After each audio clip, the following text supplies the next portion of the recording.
Hello বন্ধুরা, কেমন আছেন সবাই? আশা করি খুব ভালো আছেন। আমার সামনে যে গাড়িটি রয়েছে এটি হচ্ছে পালসার UG7 গাড়ি।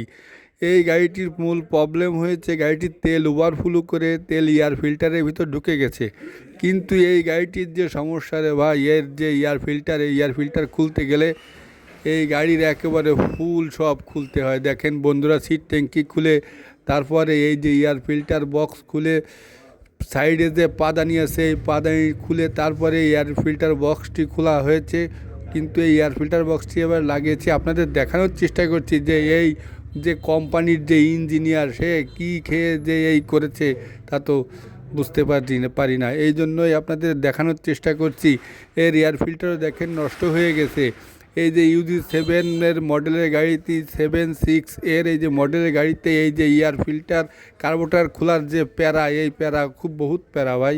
এই যে দেখেন এর এই যে বক্স খুলে পাদানি খুলে এয়ার ফিল্টারটি বের করেছি। বের করে গাড়িটি স্টার্ট করার পরে আপনাদের দেখানোর চেষ্টা করছি যে এর এই যে এয়ার ফিল্টারটি খুলতে, কার্বোরেটরটি খুলতে কত কষ্ট হয়। বন্ধুরা, এই যে দেখেন আমার গাড়িটি ওভারফ্লো করে যে ইঞ্জিনের ভিতর তেল চলে যাওয়ার কারণে গাড়িটি স্টার্ট হচ্ছিল না। এবার চোখ করার জন্য অটো চোখ করে গাড়িটি স্টার্ট করতে হয়েছে। ভিডিওটি ভালো লাগলে চ্যানেলটিকে সাবস্ক্রাইব ও ফলো দিয়ে রাখবেন। ধন্যবাদ।